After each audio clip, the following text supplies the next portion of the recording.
crois aux esprits? En fait, moi, oui et non. J'arrive pas à Pareil, savoir. oui et non. En fait, j'y crois parce que ça me fait tellement peur. En fait, je me dis, si l'esprit, il entend que je lui dis non, je crois pas. Du coup, il va venir pour me prouver, haha, t'as dit que tu croyais pas, et genre, il va venir me buter, t'as vu. Moi, je dis, il y a trop de preuves dans ce monde, genre qu'on ait vécu ou même qu'on ait vu, pour me dire que ça existe pas. Aujourd'hui, on se retrouve dans une vidéo terrifiante. Je vous ai demandé sur Instagram de m'envoyer vos histoires flippantes qui font peur, des histoires qui nous font vibrer, nous terrifient, nous... Il y a Ambre à côté qui écoute. Ma sœur était dans un internat avec des toilettes au bout du couloir pour tout l'étage. Et dans ces toilettes, il y avait un cabinet qui était condamné parce qu'une fille s'y était suicidée quelques années plus tôt. Les histoires de suicide, c'est vraiment ce qui me fait le plus peur. C'était la nuit et ma sœur va aux toilettes dans le cabinet juste à côté de celui condamné. Déjà, moi, je n'irai jamais celui à côté. Et là, elle entend toquer à la porte d'à côté. C'était un toquement au rythme d'une musique.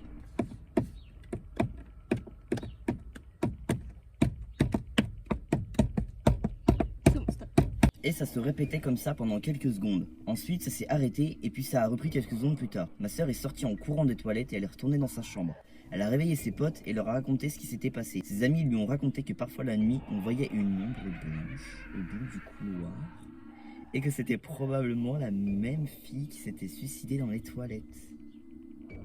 Depuis, elle va faire pipi à l'étage des gars. Et bah tu m'étonnes. Alors, au pif, tu me dis stop. Stop. Lilou. Alors moi ça s'est passé il y a longtemps, j'étais même pas née. En gros ma mère était bizarre. Elle avait un peu des pouvoirs. Mais vous voulez... En fait vous écrivez un scénario pour Netflix là ou c'est quoi le délire? En mode elle pouvait guérir les gens. C'est quoi ce délire là? Bah faut pas juger. Mais je juge quand même. En mode elle pouvait guérir les gens et tout. Elle avait aussi des visions d'après ce qu'on m'a dit. Mon père a hérité d'elle. Ah oui d'accord c'est la grand-mère, putain moi je comprends rien. Mon père a hérité d'elle et il a donc le pouvoir de guérir. Par exemple ma soeur avait une verrue sur son pied. C'est pas fini. Il a mis ses mains, ça a chauffé et le lendemain elle avait plus rien, 100% vrai, bref. Mais comme... tu te rappelles la maman des jumeaux? Oh Quand oui. tu t'étais blessé? Elle l'avait fait. Ouais, est-ce que ça allait fonctionner? Bah, j'avais moins mal, oui. La douleur n'était pas partie, mais j'avais moins mal. Je m'en rappelle parce que j'avais arrêté de pleurer. J'étais en mode, C'est un truc où genre là je le lis et tout, je rigole et tout parce que c'est oui, mais drôle. c'est vrai, je l'ai vécu. Mais donc- j'aimerais bien le vivre pour me faire vraiment ma propre opinion. Mais ça brûle par contre. Hein. Vraiment, t'as une chaleur comme si en fait t'as resté longtemps en été sur ton truc comme. Bref, reprenons l'histoire. Un jour comme les autres, ma grand-mère était bizarre. Ce jour-là et dans l'après-midi vers 15h, mes parents pensent qu'elle a eu une vision. Et ensuite, elle a pris une cravate et l'a mise autour de son cou. Puis elle s'est pendue à la fenêtre.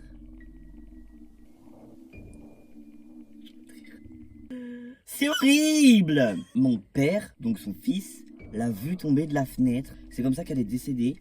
Depuis, on se pose plein de questions, mais bon, voilà, j'espère que je passerai dans une de tes vidéos, même si c'est pas vraiment effrayant. Ah, si, c'est très effrayant, hein. Sleepy Walk. Bah, déjà, attends, traduis le nom. Tu dors et tu marches. Oh, déjà, le nom est glauque. Pendant que mes parents étaient en train de divorcer, on vivait à 3, moi, ma mère et mon petit frère, dans une vieille maison qui était autrefois la maison de mon arrière-grand-mère. On dirait qu'il y a les arrière-grand-mères et les grand-mères, moi j'ai peur. Il faut savoir que dans cette maison, il y avait une ambiance assez lourde, point d'interrogation. Tous les soirs, point. On n'osait pas trop regarder dans le corridor. C'est quoi ça? C'est quoi le corridor? C'est pas une deuxième partie de la maison. C'est pas genre un bail de grange? C'est un long couloir. Un long couloir? Ok. On n'osait pas regarder dans le corridor, on n'osait pas aller à la cave, on n'osait pas aller dans le jardin la nuit. Enfin bref, c'était vraiment très glauque de base, mais on s'en souciait pas trop. Et, détail très important, qui dit vieille maison, dit escalier, sol et porte qui grince. T'inquiète pas, y a pas besoin d'avoir une vieille maison pour que ça fasse ça. Un soir vers 2h du matin, je dirais, pendant qu'on était tous en train de dormir, ma mère dans sa chambre et moi et mon frère dans notre chambre commune, j'ai entendu des pas bien distincts qui sortaient dans la chambre de ma mère, qui traversaient le couloir, qui descendaient les escaliers, pour ensuite ouvrir la porte et la refermer en la claquant. Sur le moment, je pensais que c'était ma mère qui était partie aux toilettes, donc je m'en suis pas très soucié et je me suis rendormi. Le lendemain matin, j'ai demandé à ma mère si c'était bien elle qui était descendue aux toilettes pendant la nuit, et elle m'a répondu « Ah non, je pensais que c'était toi qui y étais allé. On s'est tous regardés dans le blanc des yeux et on a directement évité le sujet. Ça a fait comme le soir où je t'ai gueulé d'arrêter de monter les escaliers et les descendre à chaque fois et que j'ai gueulé sur papa et je suis allée dans les escaliers, il n'y avait personne. Grave. Et que moi je me rappelle même pas que tu m'écris dessus. J'ai crié oh one stop. Après j'ai fait bon Brice, maintenant tu fermes ta gueule et tu vas dans ta chambre. Après j'ai crié bon papa. Et en fait il y a personne qui me répondait. Je suis allée voir dans les escaliers, il y avait personne. Mais déjà il y a toujours des choses bizarres chez nous. Je vais prendre un appart. Ce n'était pas le seul événement paranormal qui s'est passé dans cette maison, mais c'était vraiment le plus flippant. Depuis qu'on a déménagé, on n'a plus jamais eu ce genre de problème. Bizarre, depuis que vous avez déménagé. Ça se trouve c'était dans la maison, il y avait une entité. Grosse tête de patate. Ambre, tu me dis stop. Stop. Une histoire de Mathéo. Prof de CP, elle nous dit d'aller en salle des profs pour agrafer les règlements intérieurs de l'année suivante. Et là-bas, il y avait un mec assez jeune, genre 24 ans. Et il était debout devant les casiers des profs. Nous, on s'est dit que c'était un apprenti d'un prof et qui ramenait des trucs aux profs. Trop de fois le mot prof. Et ensuite, le mec, quand il nous a vus, il est direct parti, mais sans rien. Donc nous, on se dit bizarre et tout, mais tranquille. Donc là, on agrafe les règlements, c'est l'heure de la récré du matin. Et tous les profs sont dans la cour avec les autres. Mais moi, avec ma pote, on est resté, car flemme de descendre les escaliers. Vous avez vraiment la flemme pour rien, les jeunes d'aujourd'hui, c'est incroyable. Flemme de descendre les escaliers. Et là, on entend des bruits de pas super chelous. Ils étaient lents. Du coup, ma pote, elle va voir et il y avait personne. On continue les règlements et on parle en même temps. Mais à un moment, la porte se claque et on entend le bruit des clés qui la ferment. Donc, on était terrifiés. Mais les salles, elles, étaient absolument toutes reliées par des portes entre elles. Du coup, on sort par l'autre côté. Et là, on voit le mec. Il reste immobile pendant 10 secondes et il se met à courir. Bizarre, lui. Du coup là on descend les autres escaliers en courant pour arriver dans la cour et on voit une prof. On hurle son nom, elle arrive en courant, on lui a tout expliqué et après ils ont évacué l'école pour retrouver le mec. Ils ont appelé la police et ils ont retrouvé le mec qui était là pour but de nous kidnapper. C'est pas genre surnaturel mais en vrai c'est flippant. Oui. Moi il me serait arrivé la même chose, en vrai Non mais j'aurais j'ai peur. plus peur de l'homme quand il est comme ça que des esprits. En vrai ouais j'avoue, genre en vrai l'esprit ça me fait peur parce que je ne connais pas. L'inconnu fait peur. Mais l'homme... c'est vraiment l'espèce la plus terrifiante qui puisse exister. Hein. Tu me dis stop. Stop. Une histoire de Agathe. Agathe Power. Ok. Salut, je viens du coup te raconter mon histoire. Je t'écoute Agathe. Je suis tout oui. En fait, un soir, ma soeur faisait ses devoirs jusqu'à minuit environ. Non, c'est normal. T'as déjà fait ça hein? Oui. Et genre, ma chambre était à côté du grenier. Oui, le grenier était au même niveau. Non mais tu sais, y a pas à faire ça. Et genre là-bas, il y avait le poupon de ma grand-mère. Grand-mère et poupon dans la même phrase, ça va pas. En gros, il avait les mains et le visage en plastique. Mais ses jambes, son corps était en tissu. Avec des graines bizarres. Ah, comme chez Déjà, mamie. Hein? C'est Ça pas me du fait plastique, penser c'est de la aux porcelaine, trucs de je crois. vaudou là. Ah, Les bon. poupées de vaudou là, où on pique là-dedans là. Du coup, ma soeur écoutait du piano. Et genre, on avait un piano, mais pour les bébés. Et là, je vais voir ma soeur et je lui dis, tu peux baisser le son s'il te plaît? Oui. Je repars dodo et du coup, c'était encore hyper fort. Ma soeur était en train de s'endormir alors qu'il y avait encore du piano.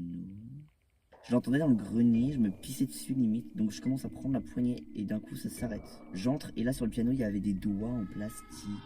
Je regarde les mains du bébé, il avait plus de doigts. Non mais là c'est trop genre. C'est Netflix ce truc vraiment. Streaming horror. Moi clairement je vois ça, je déménage. La maison, il n'y a plus de maison, je la brûle, je me casse. Sans les poupons et les bébés et tout. Un enfant. Je suis désolé, j'adore les enfants. Hein. Mais un enfant dans le noir. Non. Un enfant debout avec ses cheveux là comme ça là. Non, il n'y a pas à faire ça. Mais c'est avec sa petite piquette blanche. Et son doudou dans la main. Papa. Non, je veux pas qu'il tienne là, dégage. Une histoire de Mélanie. Salut Owen, j'espère que tu vas bien déjà. Merci beaucoup, oui je vais bien. J'ai une histoire paranormale à te raconter. J'ai une maison au Portugal. Pendant un été, mes arrière-grands-parents étaient venus avec ma mère, mon beau-père et moi. Pour que tu comprennes l'histoire, je vais te faire un schéma des chambres. Oh sympa ça. Je l'ai pas le schéma. Mais non, mais c'est un schéma écrit du coup. Oh non. Je pensais que tu allais me dessiner un truc. En fait, d'habitude, dans cette maison, il faisait très froid dehors. Hein? Donc notre chienne dormait dans les chambres, sauf qu'un soir, il faisait chaud, donc on l'a mise dehors. Un détail utile. Ok. Il faut aussi savoir que mon grand-père a de nombreux dons, dont avoir des liens avec les esprits. Ce soir-là, tout le monde dormait jusqu'à ce que ma mère se réveille, car elle avait entendu des bruits de pas, comme si quelqu'un faisait des allers-retours dans le couloir avec des mocassins. Mais pourquoi avec des mocassins? Le bruit des mocassins, quoi. C'est quoi des mocassins? C'est assez particulier. C'est pas un truc qui ressemble à des ballerines là? Mais ça fait un bruit ça, spécial? Oui. Ok. Ma mère demanda si c'était mon arrière-grand-père, mais il répondit non. Elle pensa aussi que c'était la chienne, mais non. Elle demanda à mon beau-père d'aller voir dans le couloir. Attends, elle demande à son chien alors que c'est des bruits de mocassins. Ta gueule. Grave. Elle demanda à mon beau-père d'aller voir dans le couloir. Au moment où il a ouvert la porte, le bruit de pas se rapprocha et il sentit de l'air comme si on passait devant lui. Et les bruits de pas se trouvaient dans la chambre se rapprochant du lit où ma mère enceinte était. Ma mère sentit du froid sur son ventre, puis les bruits repartirent dans le couloir et plus rien. Le lendemain, ma mère ouvra la chambre de sa porte et vit des mocassins appartenant au père de mon beau-père qui était décédé. On en suggéra donc que le père de mon beau-père était là pour rendre visite à ma mère comme pour la rencontrer. Depuis cette nuit-là, on n'a plus jamais entendu les bruits. Déjà, moi j'ai du mal à croire au truc de on voit un objet quelque part et l'objet se déplace. Je veux bien croire au fait qu'il peut y avoir des esprits, etc. Mais je me dis comment l'objet il peut se déplacer, genre. C'est oh putain, non, il est trop long le pseudo. Truc entier, tiré du bas, du bas, ton tiré du bas, image en acte. 17, tiré du bas, 21. Depuis toute petite, je crois au paranormal. Un jour, j'étais seule chez moi, j'avais 9 ans. Je vivais ma meilleure vie. J'étais contente, mais à un moment, j'entends la porte de la chambre de mes parents claquer. Sauf que sur le coup, je me suis dit, ça doit être un courant d'air. Et quelques minutes après, je vois que la porte est grande ouverte. Je pensais que c'était mon chat, du coup, je n'ai pas paniqué. Et 5 minutes après, je vois mon chat dehors. Et c'est là que j'ai commencé à me dire que ce n'était pas normal.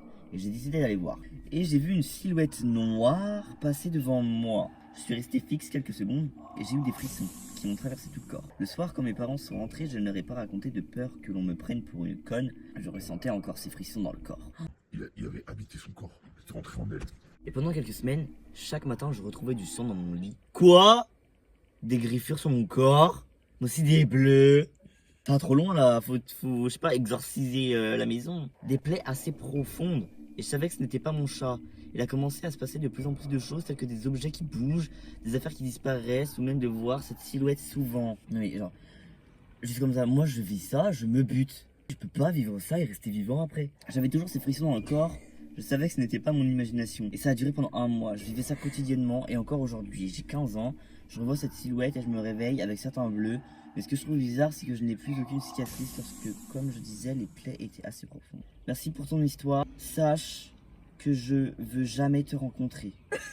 Bon voilà, c'est la fin de cette vidéo. J'espère qu'elle vous aura plu. Si jamais le concept vous a plu, dites-le moi parce que j'ai encore plein d'histoires, mais je pouvais pas tous les faire dans la vidéo, c'est trop long. Donc si le concept il vous plaît et que vous voulez une partie 2, dites-le moi en commentaire.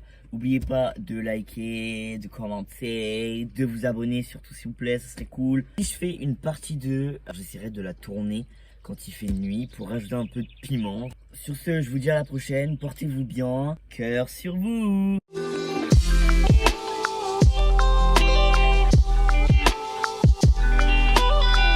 Et clique sur ma tête là. Fais pas le chacal, clique sur ma tête. Abonne-toi. Allez, j'ai pas ton temps, abonne-toi.